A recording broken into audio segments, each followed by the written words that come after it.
good afternoon na pala. Kasama ka sa vlog ko. Now, dito kami sa may Glorieta, this activity center. Napansin ko kasi kanina na maraming nakapwesto. I mean, merong mga parang bazaar. Doon napadaan ako dito kanina kasi mag-meet kami nitong aking friend from Davao. Ayan, ang ganda! Ang ganda! Filipiniano dresses, upper court. Pumasok kaya tayo? Kapila. Pwede dito? Pwede pala dito. Hindi na kailan dumaan ng entrance pa. Shortcut. Ayan. Pero parang malabo yung camera ko. Wait lang. Yun, ang name ng kanilang stall ay Pampinay. Oh! Unique name ah. Pampinay. Baklaran ko. Ay, ang cute. Ang cute niyan, oh. Pang formal, no? Gusto, magkano? 8.5. Saan gawa? Ano, I mean, yung tela niya?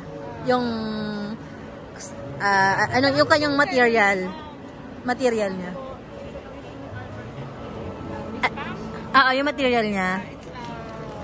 Charamus mo. Mix of charamus and lazar.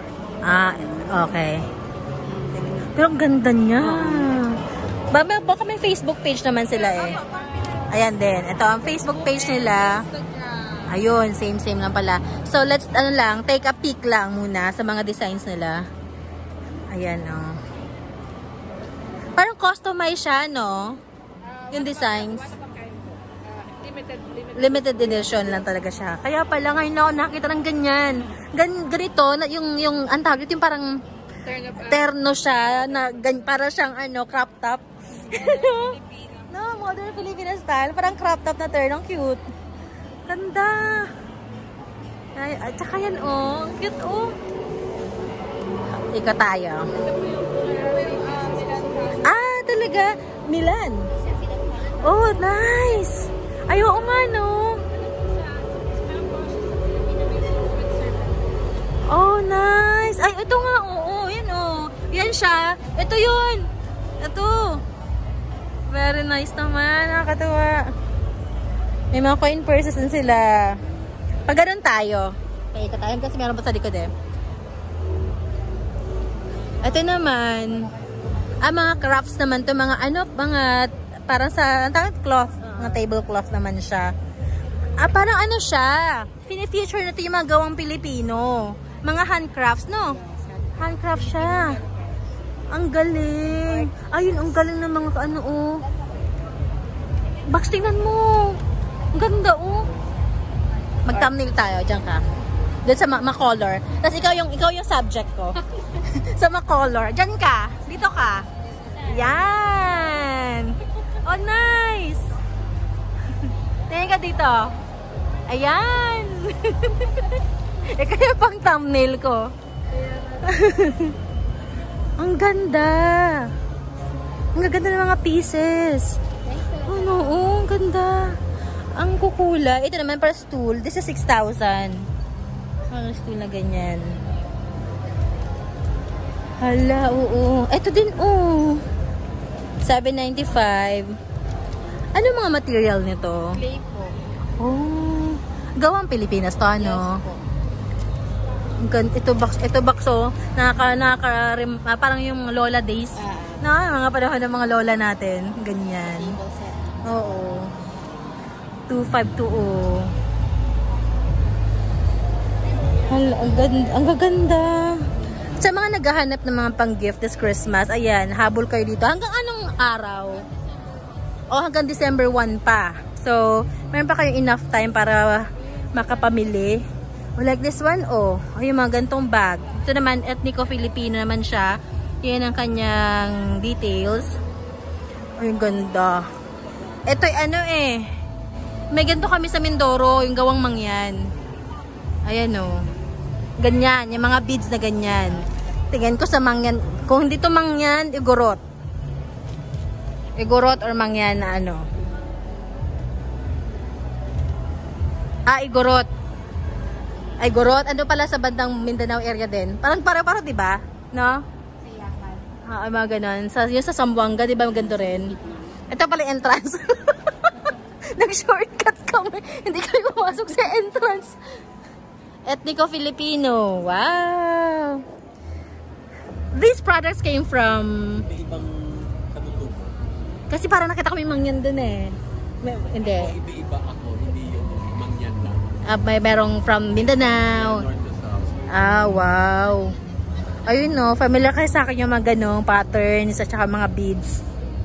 Like this one, yan. Familiar sa akin yung mga ganito. Mga beads, ganyan no.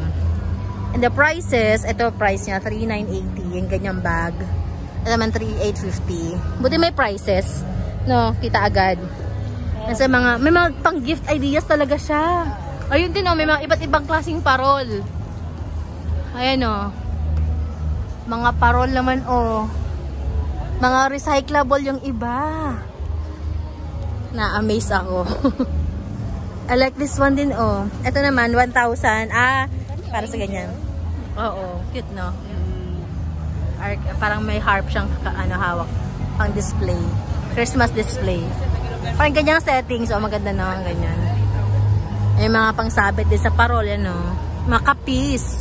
Gawa sa kapi shells ang iba. Okay, magkano yung ganito? Ayan, how much yung ganyan? 1,000. Oh my dove po, ang ganda oh. Mahahaba ang video ko na to. Ang dami ko palang, dami magaganda. Sabi ko, dadaan lang ako. Tapos, sana hindi masyado marinig music. Eto, alam ko familiar kayo. Eto, meron kami nito sa Mindoro. Yon, gawang mangyan. Yan, for sure. Eto, 280. Ayan, oh. Ay, iba dyan. Yung mga ratan kasi yan eh. Yung ganyang ano. Magkano yan? 900. Ito is mga holders. 160. And 280 pala yun. Yung ganon. Ayan, oh. Wala, ang ganda. Ito, pinakamalaki, 5'7". Ito, friendship bracelet, 195. Ito yung mga yun, mga embroidered na mga bags. Oh gosh, ang ganda. Ayan. Magkano yung mga bags na ganito, te? 500. Oo, ang ganda na. Na-amaze ako dun sa bag nyo. Ang ganda ng kulay ng store nyo, oh, sa camera. Ang ganda, oh. Makulay siya. Ito namang sa area na ito, mga jewelries naman siya. Naglalaki ang mga jewelries. Ayan. Hala, ang cute na to. Ayaw naman ang concept nito. Ang ganda. Maganda tayo sa harapan. Hala, oo, ang ganda, oh. Hala, ang ganda. Itong part naman to, mga parol naman siya. Pero made of shells. Ayan. Ang store name ay Omo by Milo Naval. Ganda, oh. Ganda ng mga designs. Puro parol. Ayan.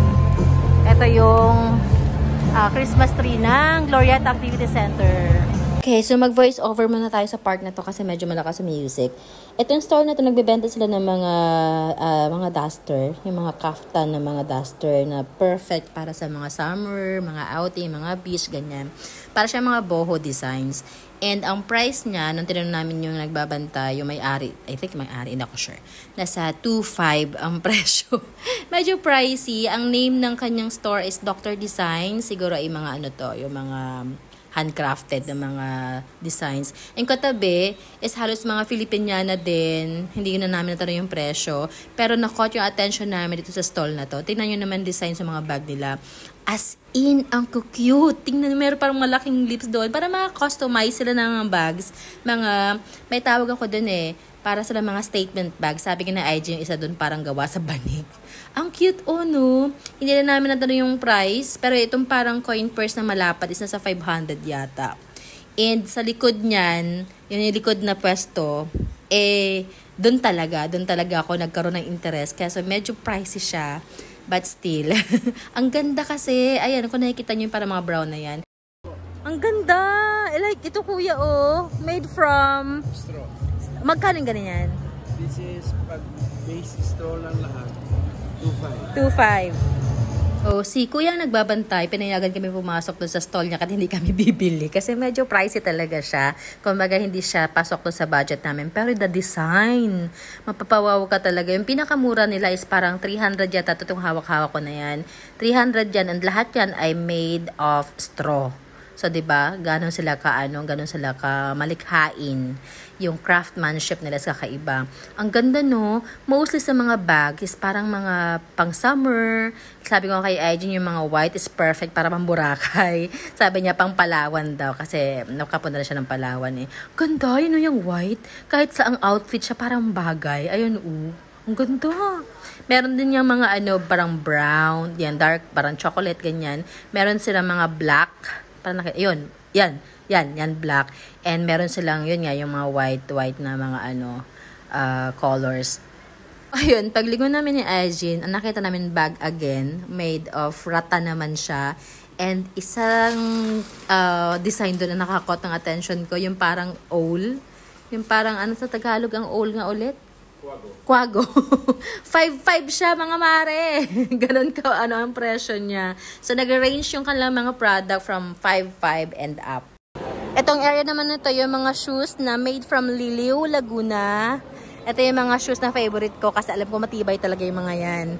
Yan, ito yung wedge is 2.5 na?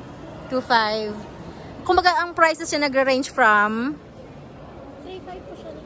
And then, I mean, and ito, magkano ganito? Dito pa, 3.5. Kumbaga 2.5 and up. Tama ba? Ito po, 1.5 up. 1.5 up, okay. Kasi, syempre, yung mga naghahanap ng pang gift, ayan.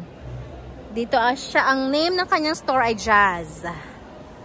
Ayan, ang store name niya. Ganda nun, oh. Ito, oh. Oh, meron siyang pink, hot pink, red, may baby pink. Yan, mga pang-statement na mga footwear. Ay, ikaw, may trip ka na? Kulang na lang talaga pera, Budget na lang kulang. For collector's item na mga bells. Bells nga, oo nga, bells. Naghahanap ng mga collections. Ayan. Magkano yung mga ganyan, te? Ano to, made gold ba siya? Hindi po, made from brass. Brass. 1,350 maliit ang ganyan. Tapos po, Mga brass pala to. Wala, ang ganda nun. Mga charm. Ang name, Tibuli pala to? Tibuli charm. ito na 1.6 to.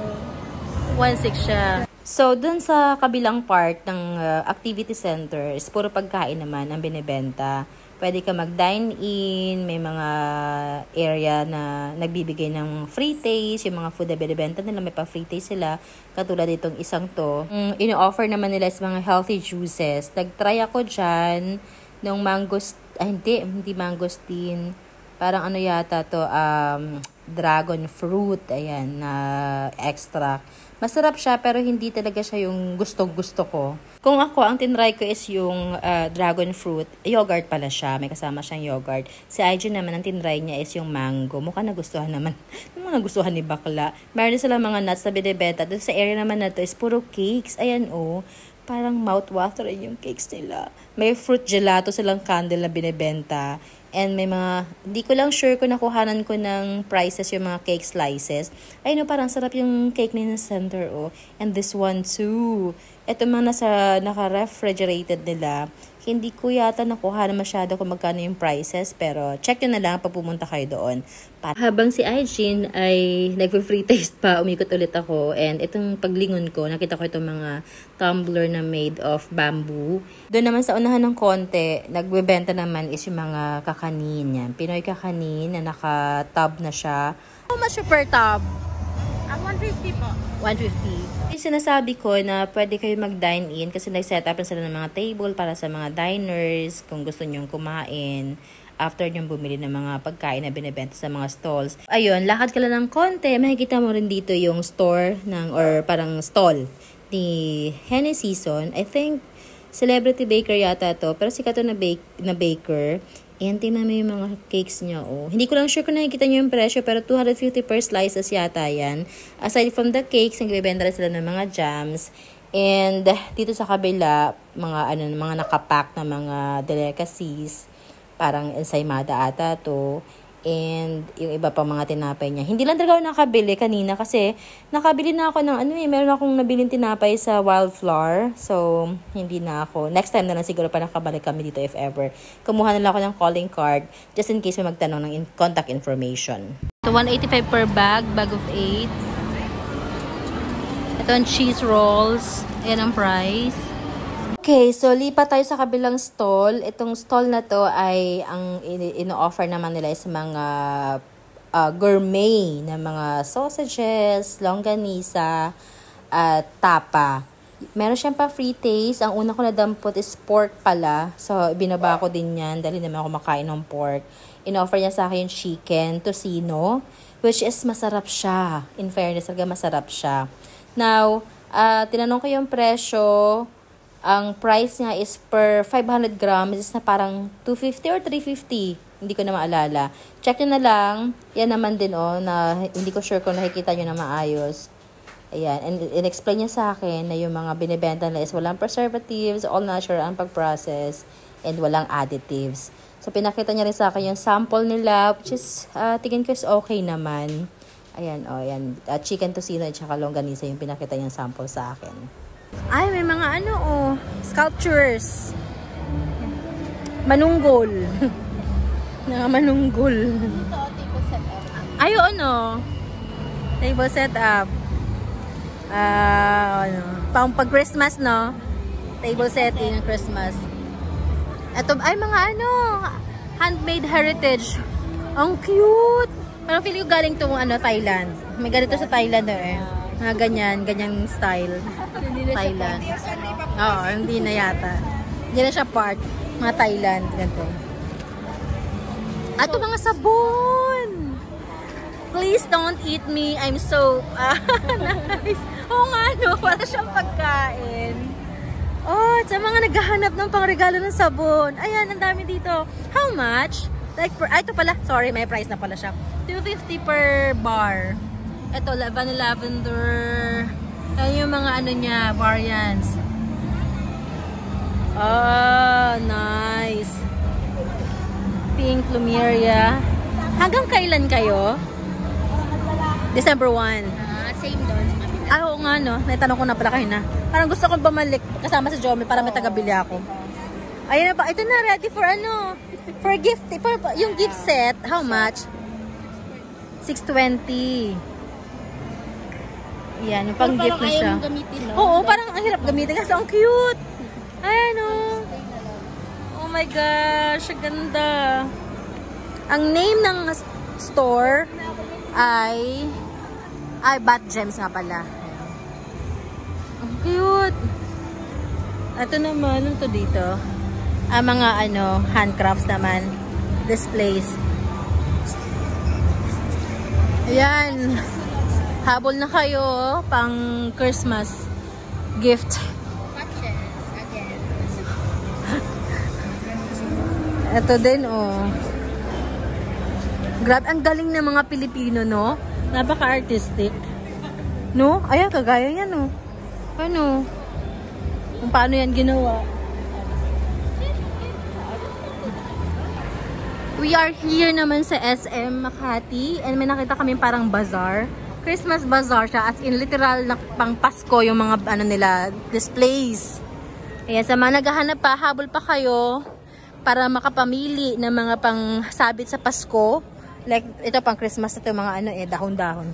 Ito sock naman, Christmas socks. Mga Christmas balls, ayan. Mga pang decorate, mga elves. Grabe, no? Gaganda, puro pula. Ang daming decor, mahihilo ka sa pagpili pa lang. Wala pa kaya kaming Christmas tree? Kayo ba? Ikaw ba? White Christmas, White Christmas ang peg. Yung mga Christmas balls, nasa 599 ganyan, isang set. Ito, 299. Silver. Ito 1199 ito naman. Yan. Ako kasi magre-recycle lang ako ng mga ano, yung ginamit ko last year pa. Ayan. Si Kuya nag-assemble na siya ng Christmas tree. Ayan oh. Yung Christmas na binili ko, ang tagal na nun, bata pa si Hans nun. Yung pa rin oh. Ang ganda oh. Oo. Ganda oh. Ang ganda talaga tingnan pag Pasko, no? Yes. Kahit wala kang kwarta. Happy pa rin ang feeling. Ito naman gold naman ang kanyang peg. Parang extension itong ano na to, area na to. Ngayon ko lang siya nakita. Golden Days. Ikaw tayo. Ang laki eh. Ang laki. Ganito set ng Christmas tree mo. Oh, gold and ano. Parang anong color ba to? Para siyang peach, no? Ito simple lang. Ayan. SM Makati.